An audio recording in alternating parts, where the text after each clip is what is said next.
Sabe qual é a grande virada de chave entre um chefe comum e um líder de verdade? Não é o cargo, não é o título. É uma mentalidade que muda completamente o jogo, a autorresponsabilidade.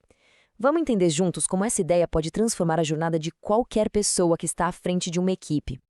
Imagina só a cena, uma que é bem familiar para quem gerencia pessoas. Os resultados não vêm, as metas ficam distantes, bate aquela frustração. E aí, a primeira pergunta que ecoa na sala é: afinal, de quem é a culpa?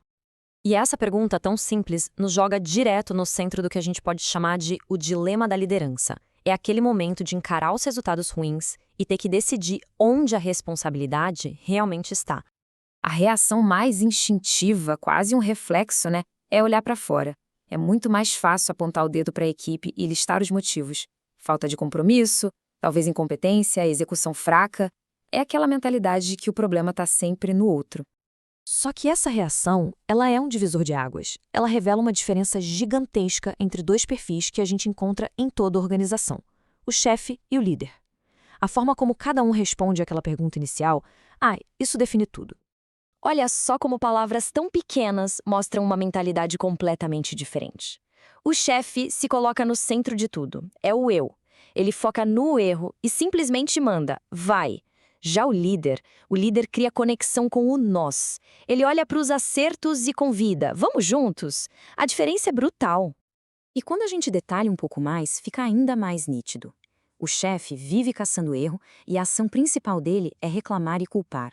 O líder, por sua vez, procura o que a equipe faz bem, e a ação dele é dar feedback, é desenvolver as pessoas. O resultado? De um lado, desmotivação, do outro, engajamento total. São dois universos paralelos. E o que está no centro disso tudo? O que separa esses dois mundos? É exatamente esse princípio aqui, o da autorresponsabilidade. Autorresponsabilidade é, no fundo, uma certeza. É a convicção absoluta de que a pessoa no comando é a única responsável pelos resultados que colhe. Não se trata de negar as circunstâncias, mas de entender qual posição assumir diante delas. Na prática, o que isso significa? Significa parar de culpar a equipe, afinal, essa equipe foi escolhida, treinada e mantida por quem está na liderança. Se os vendedores não vendem, a responsabilidade é do gerente, que tem o poder de treinar, motivar ou até trocar. É assumir a propriedade total do desempenho do time. E essa ideia se conecta com um conceito muito poderoso sobre controle e reação. Um conceito que pode ser resumido, olha só, em um único número: 90%. Isso aqui ilustra a ideia de uma forma genial. Pensa só, a vida, as circunstâncias, os problemas no trabalho, tudo isso é só 10% da equação. Os outros 90%, que é a parte que realmente define o resultado, é como se reage a tudo isso. É a atitude, a decisão que se toma. É aí que o jogo é ganho ou perdido. Ok, a teoria é ótima, mas e na prática? Como é que isso funciona no mundo real, no dia a dia? Vamos ver alguns exemplos concretos. Pega essa história aqui, a de um supervisor que estava lidando com um problema bem clássico. Os funcionários simplesmente não usavam os equipamentos de segurança, os EPIs. A primeira tática dele foi a do chefe clássico: vigiar, cobrar, ameaçar com punição. E qual foi o resultado? O pessoal só usava o equipamento quando ele estava por perto. Era o famoso chefe oculto. Aí ele virou a chave, mudou a abordagem para a de um líder.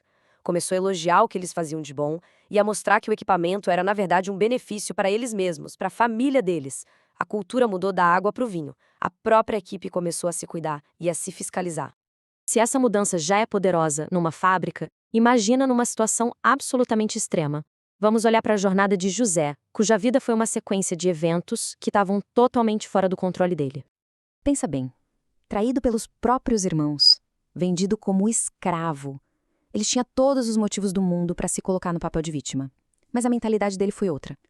Ele assumiu a autorresponsabilidade e disse para si mesmo: ok, isso aconteceu, mas o meu futuro, daqui para frente, sou eu que faço. E essa mentalidade não ficou só no discurso. Olha só a trajetória dele.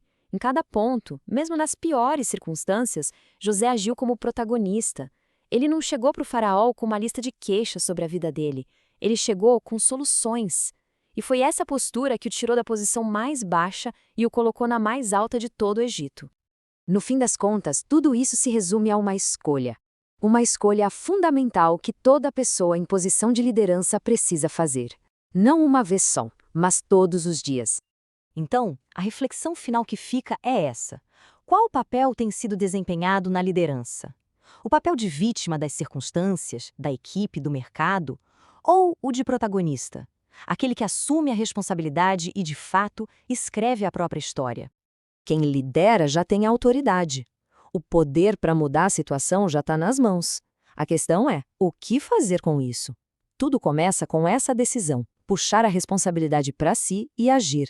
É a escolha consciente de ser protagonista e não um mero espectador na história do próprio departamento ou da própria empresa.